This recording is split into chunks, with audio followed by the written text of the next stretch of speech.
नमस्कार दोस्तों, मैं हूं सौरभ सचाना और आप देख रहे हैं देवास लाइव। आज हम बात करेंगे स्कूल की फ़ीस के बारे में।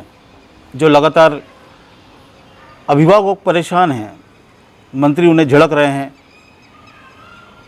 पढ़ाई कुछ हुई नहीं लेकिन साल भर की फ़ीस भरने के लिए स्कूल दबाव बना रहे हैं।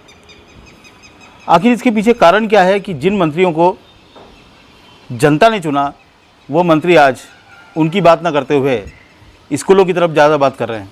इसका कारण मैं आपको बताता हूँ।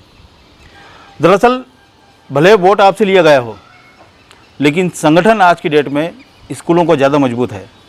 सभी स्कूल संगठित हैं, ख़ासतौर पर जो प्राइवेट स्कूल हैं वो सारे संगठित हैं। उनके पूरे संगठन बने हुए हैं जो इतनी ताकत रखते हैं कि सत्ता के गलियारों में वे अपना काम करवा पाते हैं।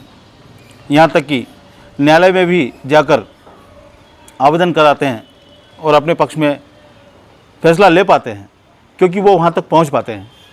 लेकिन अभिभावक बिखरे हुए हैं। जो छोटे मोटे पालक संघ बने भी हैं तो उनमें उतनी ताकत नहीं है कि वो सुप्रीम कोर्ट तक जा कर के न्याय की गुहार लगा पाए और बात कर पाए।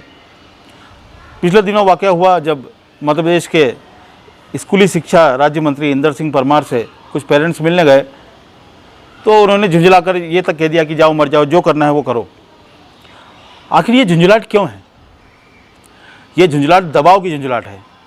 सरकार के ऊपर जो स्कूलों का दबाव है, जो प्राइवेट स्कूल के संस्थान हैं, जो उनके संगठन हैं, उनका भयंकर दबाव है, जिसकी वजह से आप जनता से वोट लेकर जो चुने हुए मंत्री वहाँ पहुँचे हैं, जो विधायक पहुँचे हैं, वो आपकी बात नहीं कर रहे हैं। तो ऐसी स्थिति में अब करना क्या चाहिए? अब मुझे लगता है कि अब अगर अपना अस्तित्व बचाना है, ख़ासतौर पर स्कूलों के लिए, प्राइवेट स्कूलों के लिए, तो उनको अब पेरेंट्स के साथ अच्छा भाव दिखाते हुए, उन्हें डरा धमका करके पैसे न लेते हुए, एक बीच का रास्ता निकाल करके अपना अस्तित्व भी बचाना चाहिए और बच्चों की कैरियर में भी उनको आगे मार्गदर्शन के लिए योगदान देना चाहिए। वो कैसे होगा मैं आपको बताऊं। देखिए, लगातार 1 साल से ऑनलाइन क्लासेस चल रही हैं। इन ऑनलाइन क्लासेस को संचालित कैसे किया जा रहा है? गूगल मीट अधिकतर स्कूलों में, जो मीडियम श्रेणी के स्कूल हैं, उनके ऐप नहीं है।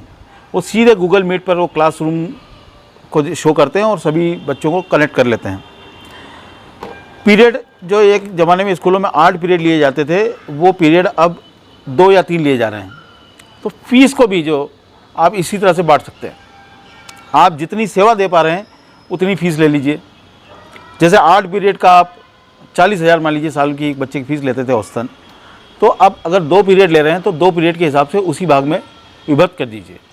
यानी फ़ीस जो आपको है 20 या 30% फ़ीस आपको लेनी चाहिए, ना कि 100%। और दूसरी बात, अब ये जो 20% फ़ीस है, इसमें जो संसाधन उपयोग हो रहे हैं वो अभिभावकों के हैं। कई लोग ऐसे हैं मोबाइल अफोर्ड नहीं कर पा रहे हैं, कंप्यूटर अफोर्ड नहीं कर पा रहे हैं, घर पे फास्ट इंटरनेट नहीं है। और हमारे यहाँ पर जो मोबाइल के इंटरनेट हैं उनकी दशा सभी लोग जानते हैं, बहुत ख़राब है। ऐसे में भारत अभी तकनीकी रूप से इतना मजबूत नहीं हुआ है कि एक हाई ग्रेड की ऑनलाइन परीक्षाएं और पढ़ाइयाँ यहाँ पर हो पाएँ। इसलिए अभी इन सब विषयों पर स्कूलों को मंथन करना चाहिए कि अगर ऐसी कंडीशन लगातार बनी रही, अगर ऑफलाइन क्लासेस नहीं चली, तो वो अपने अस्तित्व को कैसे बचाएंगे। दूसरी बात, स्कूलों का भी अपना पक्ष है। स्कूलों का कहना है कि उन्हें उनके खर्चे हैं, उनको सैलरी देनी होती है, सब कुछ देना होता है। लेकिन एक बात और जायज़ है यहाँ पर। देखिए, लगातार अधिकतर जो स्कूल हैं वो ट्रस्ट बनाकर संचालित किए जा रहे हैं। आपकी फ़ीस का स्ट्रक्चर इतना ज़्यादा होता है कि अब तक मुनाफा ही मुनाफा कमाया है। ऐसे में 1 या 2 साल तक कम से कम अपने शिक्षकों को आप उनका वेतन दे सकते हैं अपने मत से।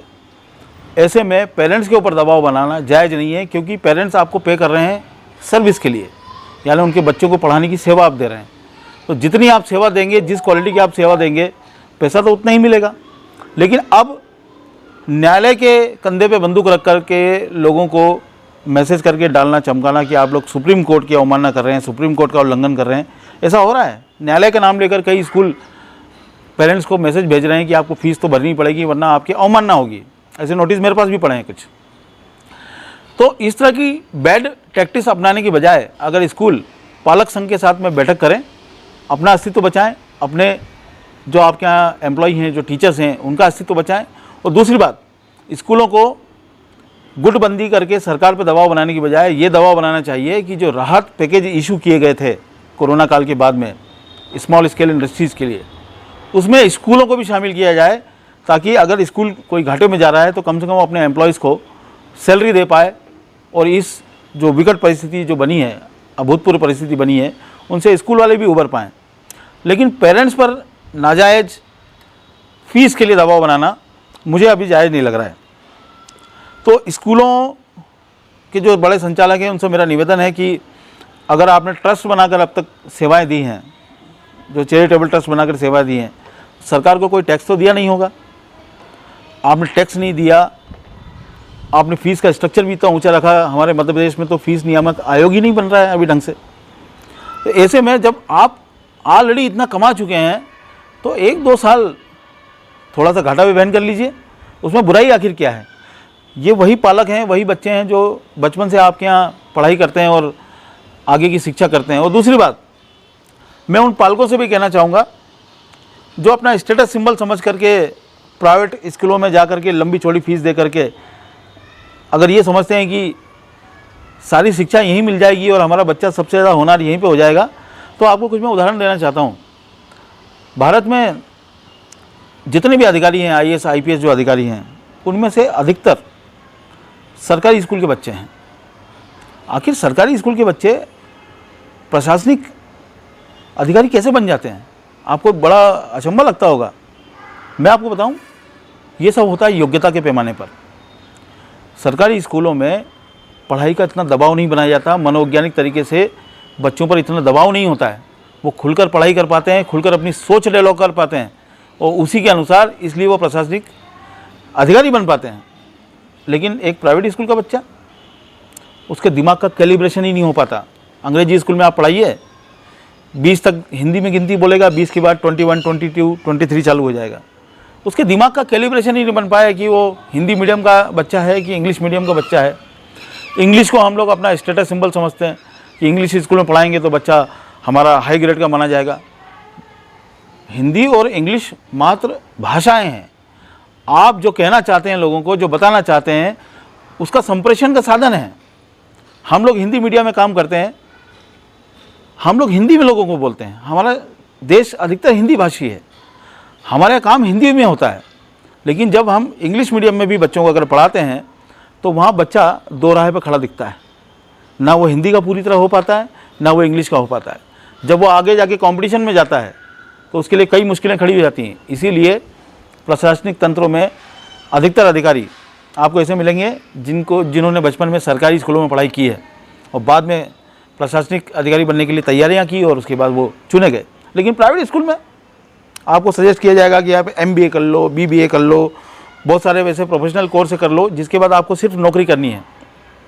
यानी हर पेरेंट्स का सपना अब ये हो गया है कि बजाय उद्यमिता सिखाने के बच्चों को नौकरी का बोला जाता है कि आपको तो नौकरी करनी है, IIT कर लो, जिसको देखो भेड़ चाल में लगा हुआ है, ये बन जाओ वो बन जाओ। लेकिन करना नौकरी ही है। उद्यमिता के इतने साधन मौजूद हैं भारत में कि अगर हम प्रयास करें अपने बच्चों को बचपन से उद्यमिता सिखाएं। आप देखना, कई व्यापारी ऐसे होते हैं जो अपने बच्चों को बाज़ार में मार्केटिंग के लिए भेजते हैं। बड़े बड़े व्यापारी ऐसे हैं जो मेरे भी जान पहचान के, जिनके बच्चे जाते हैं और मार्केटिंग करते हैं। वो असल में काम सीख रहे होते हैं अपने व्यापार का। लेकिन हम लोग बच्चों को क्या सिखा रहे हैं? हम लोग बच्चों को नौकरी करना सिखा रहे हैं, यानी एक तरह से नौकर बनना सिखा रहे हैं, जबकि नौकरियों की बहुत ज़्यादा कमी है। तो पेरेंट्स भी इस स्वप्न से बाहर आएँ कि इंग्लिश मीडियम बड़े नामी स्कूलों में पढ़ाने से आपके बच्चे महाप्रतापी बन जाएंगे। ये एक सपने के समान ही है। ये बहुत कुछ डिपेंड करता है बच्चे की योग्यता पर, वो कितना पढ़ता है, उसकी एकाग्रता कितनी है। और ये पैमाना प्राइवेट स्कूलों में मेरा खुद का निजी अनुभव है, नहीं बन पाता। कारण पढ़ाई का बर्डन इतना ज़्यादा दे दिया जाता है कि बच्चे का टारगेट सिर्फ ये हो जाता है कि उसको सिर्फ नंबर लाने हैं, पढ़ाई में नंबर लेके आना है। और नंबर से क्या को आधार वो मानता है अपनी योग्यता का, शिक्षा को आधार नहीं मानता। आज की तारीख में जो ऑनलाइन पढ़ाई हो रही है, उस ऑनलाइन पढ़ाई में ये बताइए कि बच्चा शिक्षा का अर्जन कितना कर पा रहा है, क्या वो शिक्षित हो पा रहा है? सिर्फ एक स्कूल के सर्टिफिकेट के लिए 40-40 हज़ार रुपये फीस साल भर की स्कूल मांग रहे हैं, उस सर्टिफिकेट के लिए जिसका आगे भविष्य में कोई मायना नहीं है। आप में से कितने लोग हैं जिन्होंने अपने स्कूल के जो सर्टिफिकेट हैं वो बचा के रखे हैं? मैं खुद CBSE स्कूल में पढ़ा हूँ, मेरे पास एक भी सर्टिफिकेट स्कूल का अभी मेरे पास नहीं मौजूद नहीं है, पता नहीं कहाँ गए। सिर्फ 10वीं 12वीं ग्रेजुएशन पोस्ट ग्रेजुएशन इनकी ही सर्टिफिकेट काम आते हैं आगे भविष्य में। सरकारों ने भी पालकों को मजबूर करके रख दिया है। अब बिना TC का एक नया नियम निकाल दिया कि बिना TC के आपको दूसरे स्कूल में एडमिशन नहीं मिलेगा। आपने TC की बंदिश क्यों की? आप एक तरह से लगातार जनता को, अभिभावकों को बांधना चाह रहे हैं कि आप बिना सेवा दिए, जिन स्कूलों ने सेवा नहीं दी है उसके बावजूद उनकी पूरी फीस भरें, तब वो आपकी TC देंगे, तब बच्चे को सरकारी स्कूल में डाल पाएंगे। तो सबसे पहले सरकार से भी ये डिमांड करनी चाहिए, विपक्ष को भी डिमांड करनी चाहिए, जो TC की अनिवार्यता कर दी गई है, मजबूर किया जा रहा है पालकों को कि वो पिछले स्कूल की फ़ीस को चुकता करें, उसके बाद उनको TC मिलेगी। इस नियम को तुरंत हटा देना चाहिए। ये संगठित रूप से ये नियम जानबूझकर बनवाया गया है ताकि अभिभावकों से पैसा वसूल किया जाए। और दूसरी बात, जो स्कूल न्यायालय का नाम लेकर के पेरेंट्स को डराने का काम कर रहे हैं, वो ये काम बिल्कुल बंद कर दें। न्यायालय की अवमानना पेरेंट्स नहीं कर रहे हैं, आप कर रहे हैं। न्यायालय के फैसले में साफ ये कहा गया है कि ट्यूशन फीस ले सकेंगे। ट्यूशन फीस ले सकेंगे का मतलब होता है कि आपको म्यूचुअल अंडरस्टैंडिंग के साथ में बैठ करके लेना है, ना कि दादागिरी करके साथ। उसमें कोई अवमानना नहीं हो रही कोर्ट की। उसमें कोर्ट ने बच्चों जो अभिभावक हैं उनको बिल्कुल भी प्रेशराइज नहीं किया है कि आपको देना ही होगा। यानी आपको मध्यस्थता करके, बैठक करके आपको इस फीस का स्ट्रक्चर आपको तैयार करना पड़ेगा। और जैसा मैंने आपको पहले बताया, जितने पीरियड आप ऑनलाइन में ले रहे हैं उतने प्रतिशत ही फीस अगर आप लेंगे तो भी अभिभावक आसानी से तैयार हो जाएगा। और आप अगर सिर्फ चाह रहे हैं कि सर्टिफिकेट के नाम पर हम फीस ले लें तो साल भर का मुश्किल से 8-10 हज़ार रुपये से ज़्यादा आपका बनता नहीं है सर्टिफिकेट के नाम पर। और जिन लोगों को आपने रोज़गार दे रखा है, जिनके कंधे पे बंदूक रख के आप उनका भी चलाते हैं कि हम लोगों ने शिक्षकों को सैलरी देना होती है, वेतन देना होती है, वो कहाँ से देंगे? तो कुछ कीजिए। अपना जो संग्रहण पुराना आपने लिया है, अभिभावकों ने खूब फीस भरी है, आपको खूब दिया है, कुछ उसमें से कीजिए। कुछ सरकार से डिमांड कीजिए। आपकी सरकार में तो बहुत पहुँच है, आपके मंत्री तो आपकी तरफ बात करते हैं। तो सरकार से एक पैकेज ले लो राहत का स्कूलों के नाम पर, ताकि ये जो अभिभावक आज परेशान हैं, कोरोना से कितनी मृत्यु हुई है सेकेंड वेव में, उनकी कमाई के साधन सारे खत्म हो गए। कई लोगों के मध्यम वर्ग बिल्कुल बर्बादी के कगार पर खड़ा हो गया, ये आप सब जानते हैं। उसके बावजूद कोई रियायत नहीं देना चाहते, कोई दया नहीं देना चाहते, यानी दया का भाव नहीं है आपके अंदर। तो शिक्षा के मंदिर में फिर आप क्या बच्चों को सिखाएंगे आखिर? इसलिए मंत्री महोदय, जिन्होंने वोट दिया है आपको, उनके प्रति वफादार रहिए, उनकी तरफ से बात कीजिए। अगली बार फिर से वोट लेने जाना है, जनता के बीच में मुश्किलें खड़ी हो जाएंगी। जनता समझदार हो चुकी है। इसलिए ये जो संगठित स्कूलों के जो संगठन है, उनके दबाव में आकर के आप इस तरह से बात करेंगे तो पूरा विश्वास सरकार भी खो देगी। सरकार को भी चाहिए कि कोई नियामक आयोग बनाए जो फीस का स्ट्रक्चर तैयार करे। जितने प्रतिशत पढ़ाई हो रही है उतने प्रतिशत फीस ली जाए। और उसके बाद जो TC का जो आपने नियम बनाया, अभी दिसंबर में एक आदेश जारी किया था स्कूली शिक्षा विभाग ने कि TC अनिवार्य हो गई। अगर बिना TC के किसी अन्य स्कूल में एडमिशन दे दिया तो उसके खिलाफ कार्रवाई की जाएगी। ये पेरेंट्स के खिलाफ आदेश है। आप ऐसा क्यों मजबूर कर रहे हैं कि TC के लिए आदमी को फीस भरनी पड़े? उसके बाद नहीं है, पैसा नहीं दे पा रहा है। स्कूलों की मदद आप कर दीजिए। आपका संगठन इतना तगड़ा है, स्कूलों के संगठन से आप बिल्कुल, आपके मंत्री ऐसी बात करते हैं तो आप भर दीजिए ना। स्कूलों का जो वेतन है आप भर दीजिए। तो सरकारी शिक्षा के उनको भी आप वेतन दे रहे हैं ना, तो प्राइवेट स्कूल के संगठनों को भी आप उनको राहत दे दीजिए, ताकि इधर जो दबाव बनाया जा रहा है वो दबाव खत्म हो जाए। तो मेरा सबसे निवेदन है, स्कूलों से तो निवेदन है ही, फीस का कुछ स्ट्रक्चर ऐसा बनाइए जो पेरेंट्स आपको दे सकें, विवाद ना हो, बीच में एक मध्यस्थता का रास्ता मिल जाए। कोर्ट का नाम लेकर के या दादागिरी करके या कोर्ट की अवमानना करके आप स्वयं कोर्ट की अवमानना कर रहे हैं। अगर ऐसे में कोई पेरेंट्स का संगठन बड़ा अगर सुप्रीम कोर्ट या कहीं चला जाएगा तो आप मुश्किल में आ जाएंगे। इसलिए कोर्ट का नाम लेकर डराने का काम मत कीजिए। और पेरेंट्स से भी मेरा ये कहना है कि आप सोच लीजिए कि आप अपने बच्चे को शिक्षा देना चाहते हैं या सर्टिफिकेट। इसलिए सिर्फ सर्टिफिकेट आपका पैमाना है तो आप जहाँ चाहें वहाँ भेजते रहिए, लेकिन अगर शिक्षा देना आपका पैमाना है तो ऐसे बहुत से सारे साधन उपलब्ध हैं जिससे आप बच्चों को शिक्षित बना सकते हैं। ऐसे बहुत से ऑनलाइन कोर्स उपलब्ध हैं जो इतने प्रोफेशनल हैं, जो आपके बच्चे को लगातार ऑनलाइन शिक्षित बना सकता है। जब तक ये महामारी नहीं निपटती है तब तक आप अपने बच्चे को शिक्षित बना सकते हैं। सिर्फ गूगल मीटिंग में एक वीडियो दिखा करके और ऑनलाइन क्लास लेकर के बच्चे नहीं पढ़ पा रहे हैं। हम साक्षात खुद देख रहे हैं, बच्चों में कोई शिक्षा नहीं जा रही है। तो इसका कोई ना कोई रास्ता सरकार को, पेरेंट्स को बीच में निकालना पड़ेगा। अधिकतर अभी देखने में आया कि कई प्राइवेट स्कूलों से बच्चों को निकाल करके सरकारी स्कूलों की तरफ रुझान बनाएं। ये एक बहुत अच्छा रुझान है। शिवराज सिंह चौहान की सरकार भी अगले 3 सालों में बहुत स्तरीय स्कूल खोलने जा रही है जो बिल्कुल प्राइवेट स्टाइल में होंगे। मेरे ख्याल में इस साल 1 साल में तो ज़िले में एक स्कूल कार्य भी करने लग जाएगा। उत्कृष्ट स्कूल कई ऐसे हैं जो सरकारी हैं और इतनी उत्कृष्ट प्रकार की शिक्षा देते हैं। तो ऐसे में हम लोग हिचकते क्यों हैं आखिर सरकारी स्कूल से? क्या किस बात का स्टेटस सिंबल, आपके सारे सब लोगों के स्टेटस सिंबल कोरोना ने सबको सत्यानाश मार दिया। कोई स्टेटस नहीं, कुछ नहीं। देखिए, हम मध्यम वर्गीय लोग हैं, हम लोग उच्च वर्ग बनना चाहते हैं, निम्न वर्ग को हे दृष्टि देखते हैं और हम बीच में फंस जाते हैं।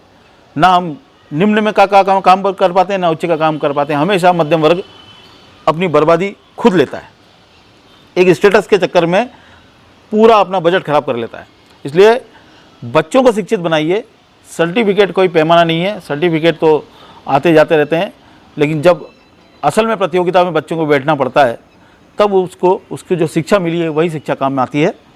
तो मेरा वीडियो बनाने का उद्देश्य यही था कि कोई मध्यस्थता हो जाए स्कूलों और अभिभावकों के बीच में, दोनों को घाटा ना जाए, किसी प्रकार से एक बीच का रास्ता निकल जाए। और सरकार चाहे तो इसके लिए पहल कर सकती है।